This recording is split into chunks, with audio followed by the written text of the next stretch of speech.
Ginagamit mo rin ba ang iyong email address sa paggawa ng account sa iba't ibang website? Napapansin mo rin ba bago kayo magagamit ng libreng website ay kailangan niyo munang mag-sign up at hinihingi nila ang iyong email address. Minsan nilalagyan nila ng hindi totoong email, kaso ang problema kailangan i-confirm para malaman nila kung totoong email ba ang ginamit natin. Ang gagawin nila ay mag-send sila ng confirmation code para masigurado nila na active ang email na ginamit natin. Ang problema, hindi ka sigurado kung safe ba ang website na iyong pinasukan. Kasi ginagawa ng hacker ay gumagawa sila ng fake website. Kaya kung mapapansin nyo, ginagamit mo ang iyong email sa iba't ibang website, ay pagkatapos ng ilang oras or araw, ay magugulat ka na lang na marami kang email na nare-receive. Paano nga ba maging safe ang email natin? Sa panahon ngayon, kailangan ingatan ang email natin, lalo na kung nakalink ito sa Facebook at sa ibang social media account mo. Alam mo bang hindi na kailangan gamitin ang email natin sa pag-sign up ng iba't ibang website? May apps lang tayo download para magkaroon tayo ng instant email address. Kung gusto mong malaman kung paano magkaroon ng instant email address, panoorin mo ang video na to. Pero bago ang lahat, kung nagustuhan mo ang ganitong video,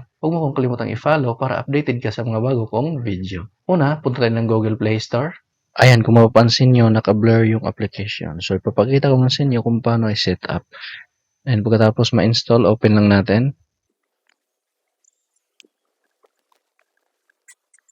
Then, pinutin lang tong X sa upper left side.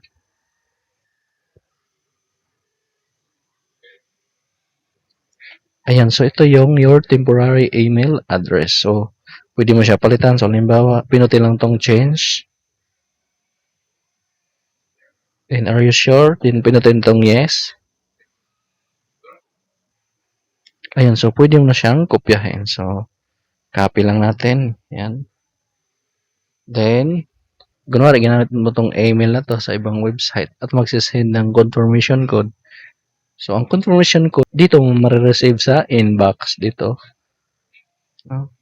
So, since hindi pa natin ginamit sa ibang website, ang nakalagay dito ay empty. Kung marireceive na yung code na sinend ng website, ay dito na siya makikita. So, kopyahin nyo lang code yung i-paste nyo. So, hindi nila malalaman ng isang site na hindi totoong email ang iyong ginamit. Ayan, kung nasa Google Play Store na tayo, dito sa search bar, type lang natin dito ang temp mail.